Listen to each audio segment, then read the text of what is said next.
I am often asked about psychic abilities, and especially clairsentience, an ability to feel or sense subtle energies, as it's my main gift. The usual things that people want to know is if I had those abilities since childhood, and the other is how to develop them. Well, in a nutshell, we are all psychics. The only difference between a person that can see auras and subtle energies and a person that can't is to do with sensitivity. I know that it doesn't sound very glamorous and magical, but that is how it is.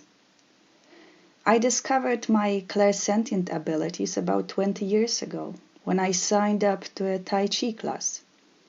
It became apparent early on in a course that I was the only student that actually could feel energy. This intrigued me, and since that time I kept on playing with energies. At first, it was just for fun's sake, out of curiosity, but over the time I realized that there was more to it. Energy is everywhere, and I could feel it not only within my own body, but also all around me. Since that time, my clairsentient abilities skyrocketed.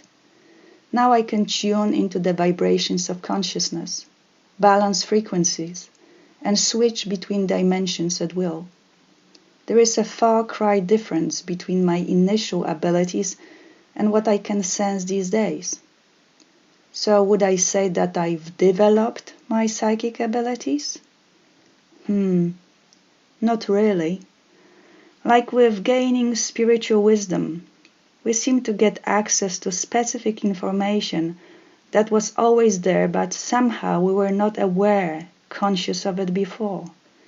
It usually comes in stages, like layers of an onion being peeled away, revealing a new surface closer to the core.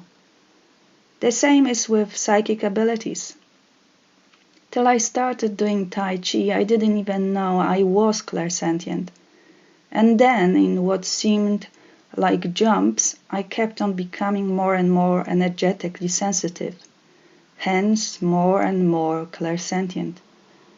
The big jumps were usually preceded by intensive energy work, and some of the greatest psychic abilities of mine became accessible to me after I had Kundalini.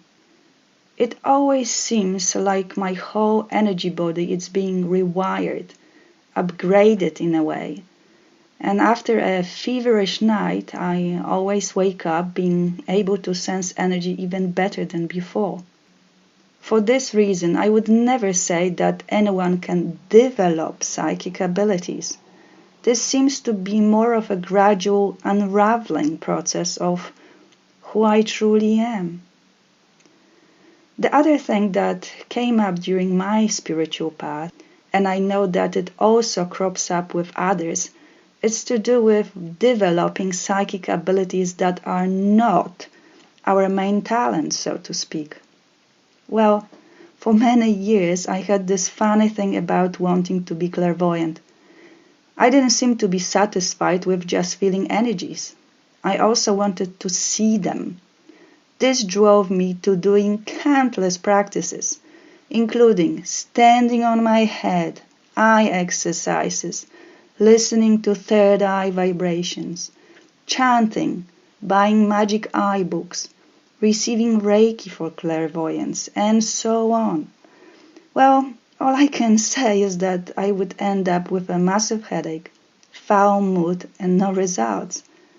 That kept on going for quite some time, till I gave up. I just decided that it clearly wasn't meant to be.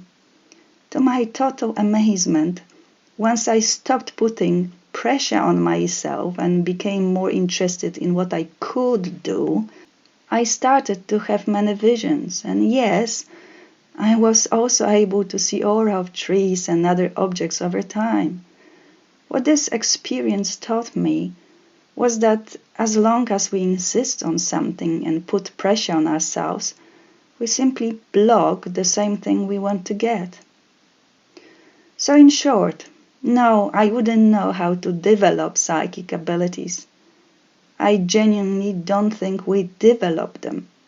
So if you find yourself having one of your senses more sensitive than others, just get curious. Play with it. See where it takes you. That's all I can say.